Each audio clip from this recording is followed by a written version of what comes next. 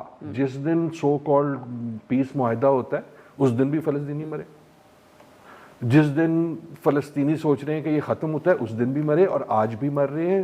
پہلی تاریخ کو بھی ان کا قتل ہو رہا تھا, آج 31 تاریخ ہے دسمبر کی, 1 جنوری سے جو ہو رہا تھا وہ آج بھی ہے. سو آئی ڈو تھنک یہ چونکا دینے والی بات ہے فار ہیومینٹی کہ وہ چیزیں جو ہم سمجھتے تھے ہو نہیں سکتی تھی, ہم یہ بھی سمجھتے تھے کہ ٹرمپ جیسا شخص جو ہے وہ امریکہ کا پریزیڈنٹ نہیں بن سکتا, وہ بھی ایک چونکا دینے والی بات تھی. جو مئی میں ہوا کہ جس قسم کی حماقت میرے خیال میں کی مودی صاحب نے, اور اس کے بعد جو اس کا پاکستان کا ریاکشن تھا وہ بھی ایک طرح سے چونکا دینے والا بات تھا. لیکن میرے خیال میں انسانی ارتقاء میں یہ چونکا دینے والی بات تھی کہ ہمارا جو تھریش ہولڈ ہے وہ اس نے ہمیں فیل کیا. Why is this important? کیونکہ کیا 26 میں بھی ہمیں یہ اسی طرح فیل کرے گا؟ لیکن ویری بریفلی, یقیناً ٹرمپ صاحب کی آمد کا تو ہمیں پتہ چل چکا تھا پہلی سے پہلے, لیکن ان کے جو پہلے ہفتے تھے اس نے دنیا کو بہت چونکا دیا. امریکہ کو تو ایسا چونکایا کہ ابھی تک چونکا ہوا ہے. امریکہ went to war with itself, اور وہ جنگ ابھی بھی جاری ہے, ایک سول وار میں مبتلا ہے. جو اس کے بعد انہوں نے پہلے کینیڈا کا کہا, جتنا قریبی دوست تھا اتنی بڑی بڑک کہ تمہیں میں 51 اسٹیٹ بنا لیتا ہوں, میکسیکو کو میں لے لوں گا, گرین لینڈ کو میں لے لوں گا, نیٹو ختم, EU کو میں گھاس نہیں ڈالتا, رشیا میرا. سو اس نے ایک طرح سے چونکایا اس طرح کہ جو آپ کے مروجہ اصول تھے یا کچھ رولز آف دا گیم تھے یا کچھ جو لرنڈ پریکٹس تھی اس کو انہوں نے ٹوٹلی تھرو آؤٹ کر دیا. ٹیرفس کی جب بات کی کہ جو سب سے بڑا علمبردار آپ کی زندگی میں اور میری زندگی میں رہا فری ٹریڈ کا, بالکل, جو ہر وہ چیز جو منسوب ہوتی تھی امریکن سیاست سے, ان اے وے آئی تھنک جس طرح انہوں نے چیس بورڈ کو الٹا ہے, اچھا ہو برا ہو دیٹس اے سیپریٹ ایشو, وہ تو شاید وقت ہمیں بتائے گا, وہ وقت ہمیں بتائے گا. سو آئی تھنک وہ چونکا دینے والی بات تھی. سو بہت سی چونکا, اور اب جو ہے وہ چونکا دینے والی بات سب سے بڑی یہ ہے کہ کچھ ہمیں علم نہیں 31 دسمبر کو کہ 1 جنوری کو جو دنیا آ رہی ہے وہ کیا ہوگی اور 26 کیسا ہوگا. So I think the turmoil was the surprise and the continuation of the turmoil is the story. Continuation of the turmoil کی جب آپ بات کرتے ہیں, آپ کو لگتا ہے کہ یہ سب, چاہے ہم امریکہ کے تعلقات روایتی جو دوست تھے یا روایتی جو اتحادی تھے ان کے ساتھ, چاہے مڈل ایسٹ میں جتنا ٹرموائل ہم نے دیکھا, چاہے اب سب کانٹیننٹ کی بات کر لیں, یو تھنک یہ ٹرموائل ہر طرف ہی رہے گا because the world order is changing, اور لفظ ہے انگ, یہ کہنا غلط ہوگا, ہیز چینجڈ.